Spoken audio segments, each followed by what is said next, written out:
नमस्कार दोस्तों, मैं मोनिका शर्मा अपने YouTube channel Hindi A to Z पर आप सभी का स्वागत करती हूँ।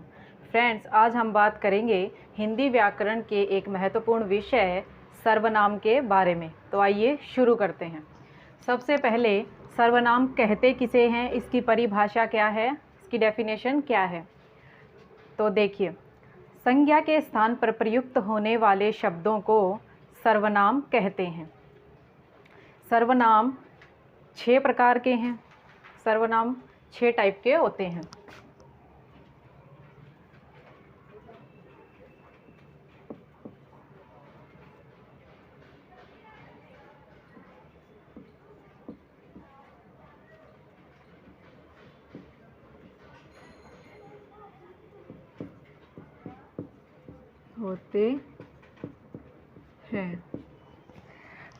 तो आइए देखते हैं अब नंबर 1, पुरुषवाचक सर्वनाम। पुरुषवाचक सर्वनाम। नंबर 2 पे आता है निश्चयवाचक सर्वनाम। नंबर 3 पे आता है अनिश्चयवाचक सर्वनाम। अनिश्चयवाचक सर्वनाम। नंबर 4 पे आता है संबंधवाचक सर्वनाम। नंबर 5 पे आता है प्रश्नवाचक सर्वनाम।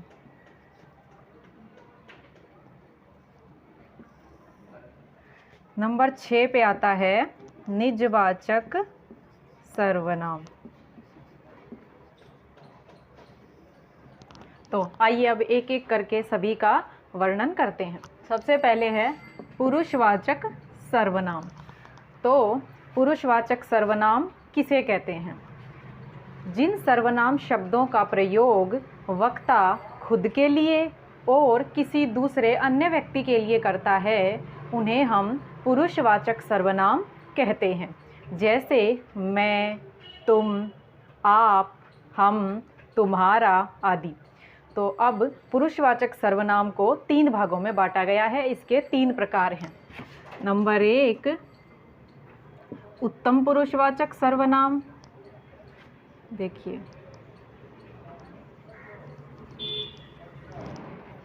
उत्तम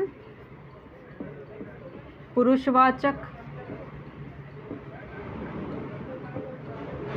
सर्वनाम। नंबर 2 पे आता है मध्यम पुरुषवाचक सर्वनाम।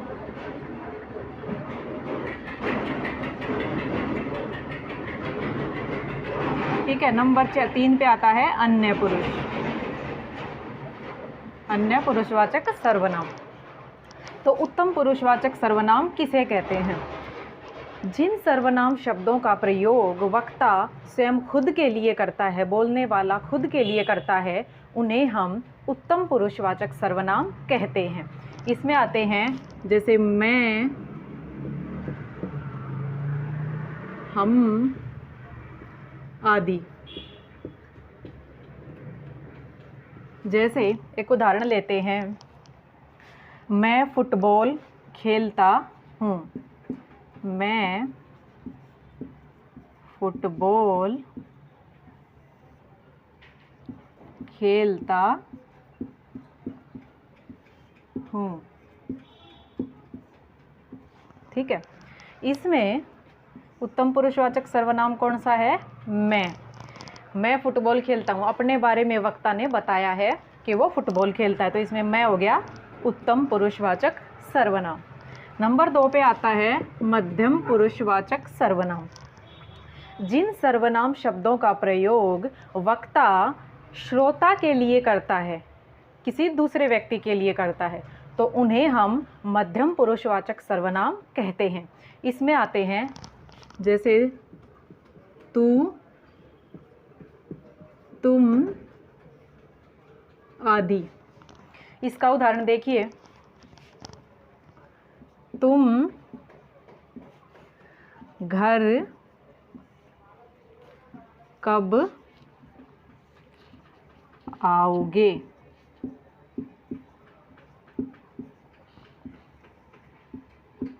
ठीक है, इसमें ये जो है ये मध्यम पुरुषवाचक सर्वनाम है। श्रोता से पूछा गया है कि अन्य से कि तुम घर कब आओगे, तो इसमें ये मध्यम पुरुषवाचक सर्वनाम है। नंबर 3 पे आता है अन्य पुरुषवाचक सर्वनाम। तो आइए अब इसके बारे में देखते हैं। सबसे पहले अन्य पुरुषवाचक सर्वनाम कहते किसे हैं। जिन सर्वनाम शब्दों का प्रयोग वक्ता, श्रोता और खुद के अलावा किसी तीसरे व्यक्ति के लिए करता है, इंग्लिश में जिसे थर्ड पर्सन कहते हैं, तो उसे हम अन्य पुरुष में शामिल करते हैं। अन्य पुरुषवाचक सर्वनाम उसे कहते हैं। इसमें आता है वह, उन आदि। तो इसका उदाहरण देखते हैं। वह लड़का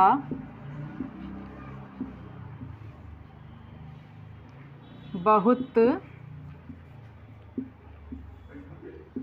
होशियार है। वह लड़का बहुत होशियार है।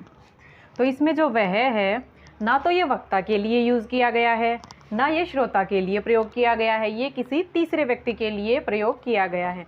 तो ये अन्य पुरुषवाचक सर्वनाम में आता है। ठीक है, तो ये था पुरुषवाचक सर्वनाम और उसके प्रकार के बारे में। अब दूसरे नंबर पे आता है निश्चयवाचक सर्वनाम। तो निश्चयवाचक सर्वनाम किसे कहते हैं। देखिए, जिन सर्वनाम शब्दों से हमें किसी निश्चित वस्तु, व्यक्ति, स्थान आदि के बारे में ज्ञात होता है, उसे हम निश्चयवाचक सर्वनाम में शामिल करते हैं। जिनसे किसी चीज़ का पक्के तौर पे पता चलता है।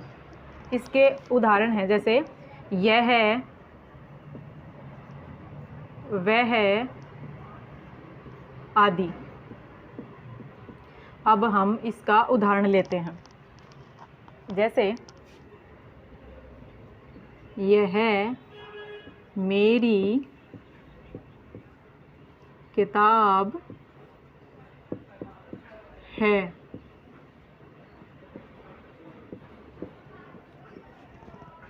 ठीक है, इसमें ये कन्फर्म है, ये है निश्चयवाचक सर्वनाम की ये मेरी किताब है।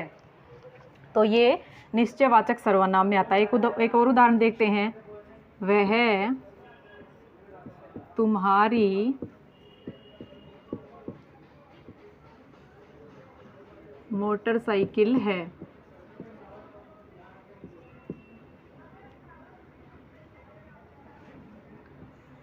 मोटर साइकिल है। इसके बारे में पक्का पता है कि वह मोटरसाइकिल किसकी है, तो ये निश्चयवाचक सर्वनाम में आता है। नंबर 3 पे हम देखते हैं अनिश्चयवाचक सर्वनाम के बारे में। तो अनिश्चयवाचक सर्वनाम कहते किसे हैं। जिन सर्वनाम शब्दों से हमें किसी वस्तु, स्थान, व्यक्ति के बारे में निश्चित तौर पर पता नहीं होता, तो उसे हम अनिश्चयवाचक सर्वनाम में शामिल करते हैं। जैसे इसमें आते हैं उदाहरण के लिए कोई, कुछ,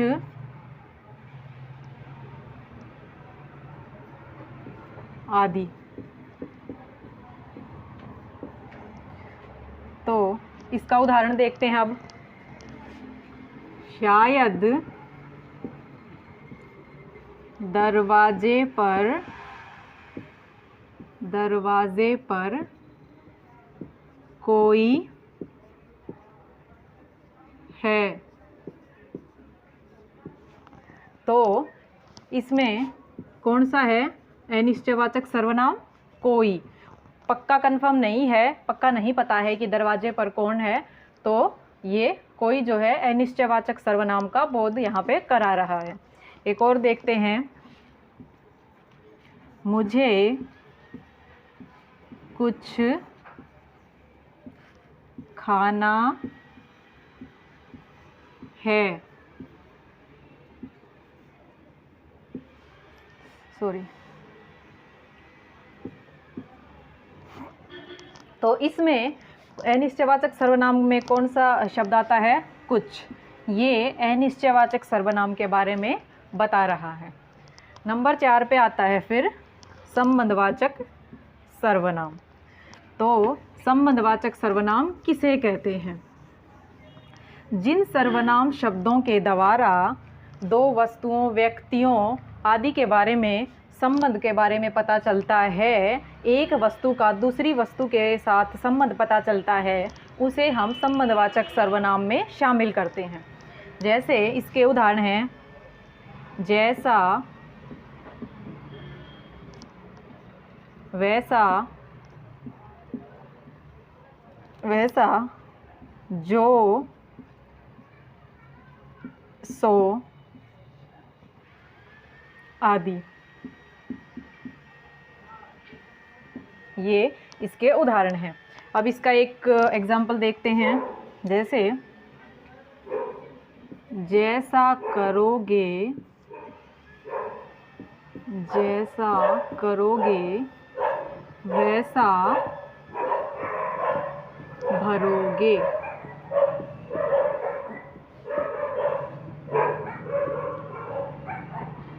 तो इसमें संबंधवाचक सर्वनाम कौन सा है? जैसा और वैसा। ये एक चीज़ दूसरी चीज़ के साथ संबंधित है कि जैसा हम कर्म करेंगे वैसा ही हमें फल मिलेगा। तो ये एक और देखते हैं, जैसे जैसे को तैसा।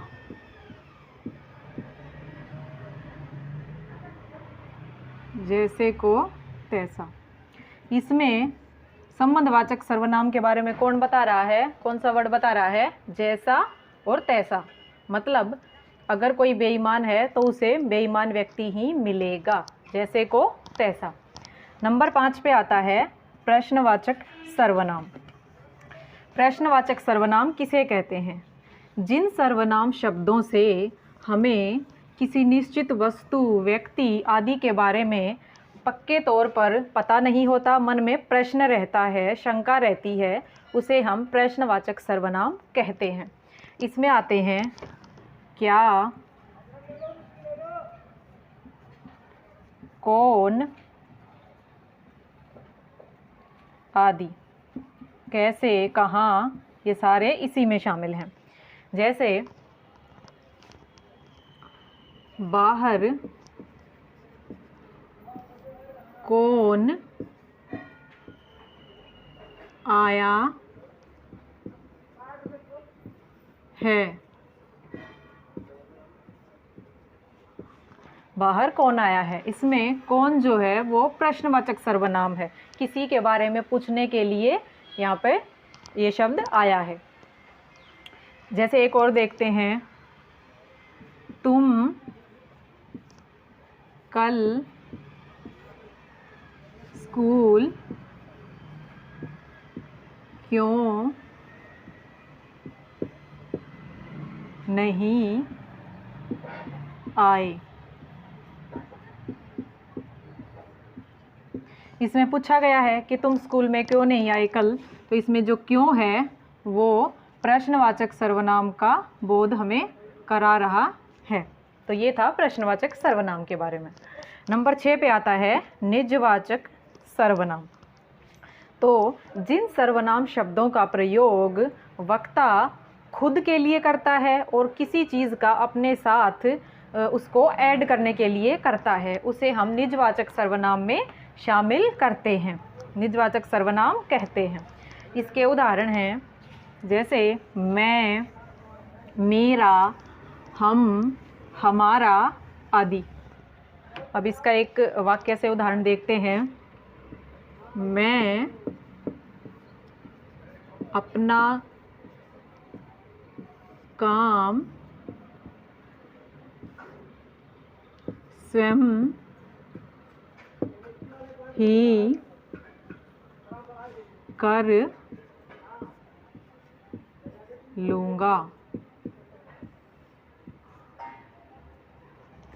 इसमें क्या है, इसमें निजवाचक सर्वनाम कौन सा है? मैं, स्वयं, ठीक है। ये इसमें बताएगा कि मैं अपना काम खुद से कर लूँगा, तो इसमें मैं और जो स्वयं है वो निजवाचक सर्वनाम है। एक और देखते हैं, मैं सुबह जल्दी उठता हूँ। मैं सुबह जल्दी उठता हूँ। तो जो ये मैं है ये निजवाचक सर्वनाम है, यहाँ अपने बारे में बताया गया है कि मैं सुबह जल्दी उठता हूँ। तो फ्रेंड्स, ये था सर्वनाम के बारे में, उसके बारे में वर्णन। उम्मीद है आपको हमारी ये जानकारी, विषय अच्छा लगा होगा। अगर आपको हमारी ये जानकारी पसंद आई हो तो हमारे channel Hindi A to Z को सब्सक्राइब करें और वीडियो को लाइक करें। मिलते हैं फिर एक नए वीडियो के साथ, हिंदी से संबंधित किसी नए विषय के साथ, ज़रूरी जानकारी के साथ।